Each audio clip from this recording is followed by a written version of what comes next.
Okay, so just going to go over the bike and a couple of interesting things maybe that you want to consider when you're buying a Royal Alloy, especially if you're buying second hand.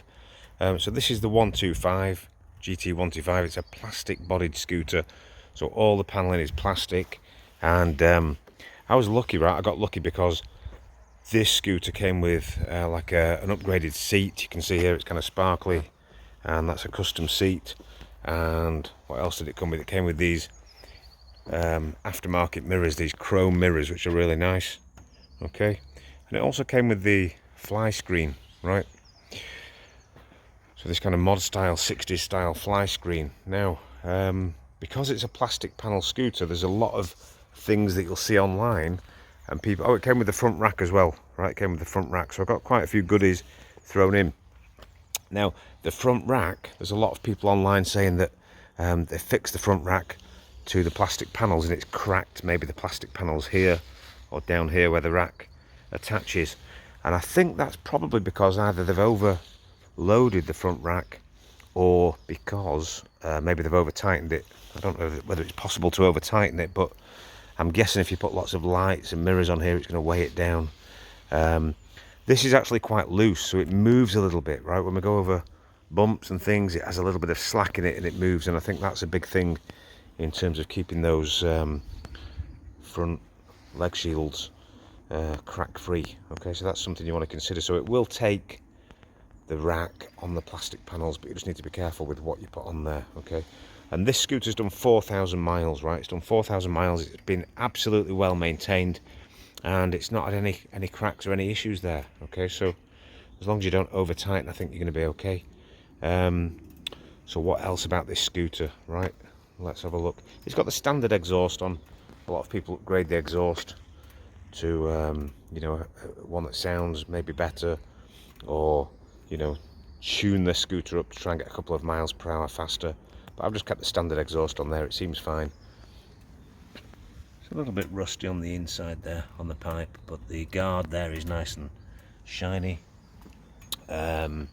Stickers, right? So I got the stickers done online. Just got a couple of logos, sent them to a sticker printer, and they came in the mail. And these are just self-adhesive decals that you can get printed pretty much at any printers. You can do them online nowadays, and it's all done and comes in the post. So really easy to do, really easy to apply. Before I put the stickers on, I actually clean the panels down with a little bit of WD-40 and then wipe them down with a damp cloth. Just to get any residue off, and nice and clean, ready for the stickers. If you want to remove any stickers, a hairdryer is a good idea. Just gently apply the heat from a hairdryer and they will start to peel off.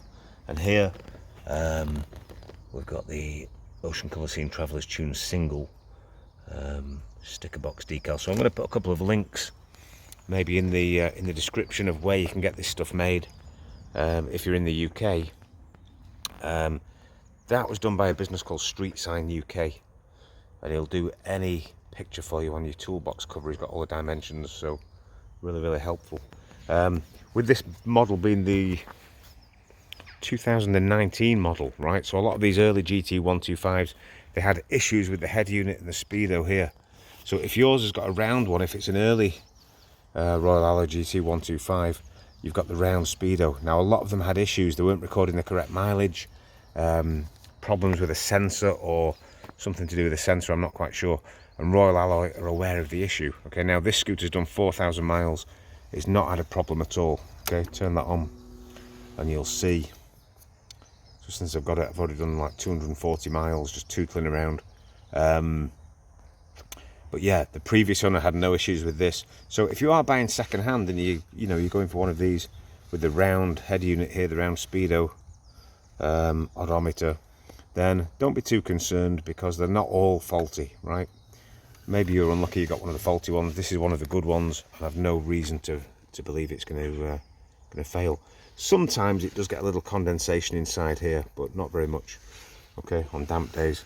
But I really only tend to go out in the dry weather. Okay. So what else have we got? Let's have a look. That's pretty much it. That's the scooter. On the back here, I've put this bag. Made this bag myself. Already a couple of stickers have worked their way loose, so I'm going to embellish those a little bit. and I fixed that on with tie wraps. Okay, so just a couple of tiny holes underneath.